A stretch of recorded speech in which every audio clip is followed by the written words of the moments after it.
Келесі 6-21 есебіміз.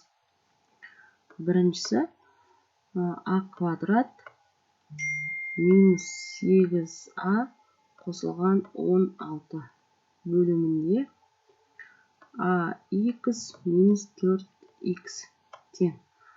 Бізде бөлшектің алымы формула бойынша а минус 4-тің жақша сыртында квадраты. Бөлімнен х-ті шығарып жіберейік. Сонда а минус 4 болады екен. Сонда жақша мен квадрат жойылып кетеді.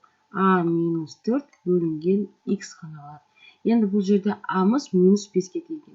Тең минус 5 минус 4 бөлімінде х-мыз минус 2-ке тең. Орнына қойдық, нәтижесін алатын болсақ, минус 9 бөлінген минус 2. Ол деп отқанымыз 4,5-ке тең болады. Екіншісі 3х квадрат минус xy бөлімінде 9х квадрат минус 6xy қосылған y квадрат. Тең алымынан жақшаның сыртына х-ті шығарып жібереміз. Сонда қалды 3х минус y қалды. Бөлімі бізде 3х минус y-тің жақша сыртында квадраты. Жақша мен квадрат кетеді. Сонда х қалды алымда, бөлімде 3х минус y қалды. Енді бізде х пен y-тің мәні берілген. Орнына апарып қояйық. Х-мыз 4-тен 3-ке тең. Сонда алымында 4-тен 3 болады. Бөлімде 3 көбейтілген 4-тен 3 азайтылған минус 3-тен 2. Тең орындайық енді осыны. 9, 4 плюс 2, 3 болады. Ортақ бөлім береміз 4, 3. Алымы бізде 4-тен 3-тің өзі 12. 27, 27-те 8-ді қосатын болсақ, 35-ке тең болады. Енді бөлшекті бөлу ретінде жазып алайық.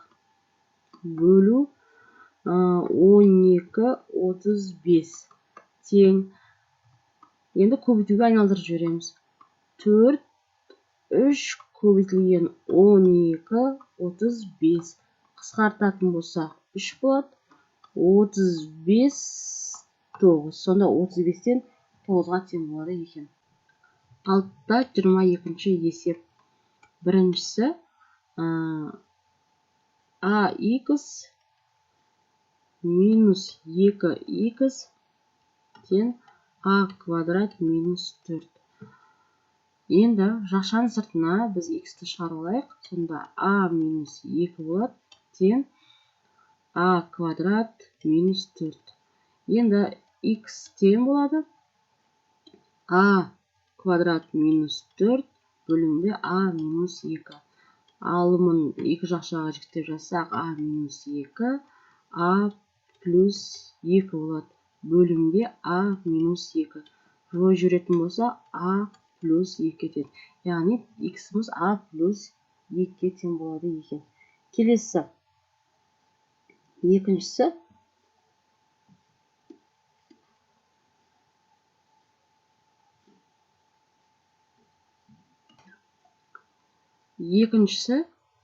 sx минус dx тең 5c азайтылған 5d. Енді x-ті жақшаның сыртына шығарып жіберсек, s азайтылған d болады. 5-ті жақшаның сыртына шығарып жіберсек, s азайтылған d болады екен. Енді x-тен дейміз 5 азайтылған d. Енді мынау жақшамыз бөлу болып түседі. Азайтылған d. Қысқартып жіберетін болсақ, x-мыз 5-ке тең болады екен. Келесі үшіншісі.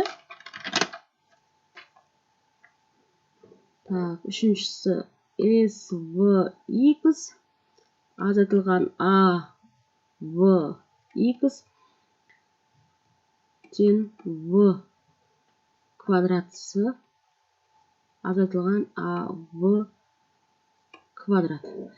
Енді осы жерден vx-ті тағысан сыртына шығарып жіберсек, с азайтылған а қалады.